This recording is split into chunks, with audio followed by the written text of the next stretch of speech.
Now, 500,000 people are fleeing war, hunger and harsh Islamic punishment in northern Mali.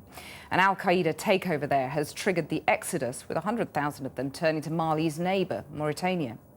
Refugees are fleeing west from the Timbuktu area and crossing the border into Mauritania at Fassala, from where they're taken to a rapidly swelling refugee camp at Mbera. For the second of her series of reports from Mali, our international editor Lindsay Hilsum spoke to families as they crossed the border. It's been a long journey, 3 days trek through the desert. Another 7 families who've loaded everything they have onto their carts and crossed the border into Mauritania. Fear and hunger drove them out of northern Mali. They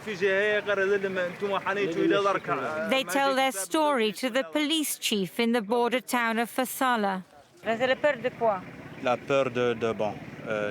They say that the fear of having a hand amputated or being whipped or stoned to death made them come.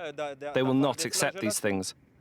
They're Muslims, but they can't endure this kind of religion being imposed upon them. About 400 Malians arrive every day, with similar tales of fighting between armed groups and terror being administered by al-qaeda and its allies in and around Timbuktu. The people coming across the border paint the picture of a region that's descending into chaos. There's less and less to eat, they say, and they can't afford the prices in the market. But worse than that, they're terrified of the armed men who are roaming northern Mali and imposing their version of Sharia. The Tuaregs of northern Mali are used to a tough life, but not like this. We're frightened because there's no government we can trust to protect us from the armed groups. They've heard on the radio that foreign powers may attack the Islamists with drones or fighter bombers. What I'm afraid of is being bombed from the air. A few months back, the Tuaregs were celebrating. They seized weapons from the Malian army to add to those they'd been given by Colonel Gaddafi of Libya, and claimed northern Mali as an independent Tuareg state, flying their own flag. But al-qaeda hijacked their victory. The Tuaregs and local Islamists fought in Gao and other towns. The Tuareg separatists were pushed out, and the Islamists prevailed. Now the al-qaeda flag flies over northern Mali, so many Tuaregs are being forced into exile. The journey from the border to the refugee camp isn't easy, especially in the rainy season.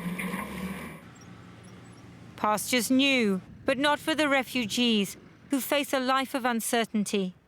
Mbera camps 1,000 kilometers from the Mauritanian capital, in a remote and inaccessible corner of the Sahara. 100,000 people are living here, and more come every day. At least in the camp they have water and the basics they need to survive. Fatima Sidi Mohammed's makeshift dwelling collapsed in the rain and wind. Her neighbours helping her build another. She tells me that she spent all her money hiring a vehicle to get to Mauritania, and now she has nothing. In the clinic, they're treating diseases caused by malnutrition and poor sanitation. Health centres in the villages around Timbuktu have stopped working, and the Islamists prevent women from leaving their homes. We're scared of everyone. You can't even go out to buy food because your life is at risk. In the camp, at least we feel safe and we're given food. Salama Mintdel's grandson, Hassan's getting treatment now, but he's in danger. It may be too late. The young men tell me they have neither jobs nor education. Northern Mali's always been deprived. The Tuareg blame both the Malian government and the Islamists for their misfortune. The Tuaregs are victims, just as the North is a victim. We expected that, because you can't have what you want without suffering. You can't get your identity without pain. without dying, without taking all the risks in the world.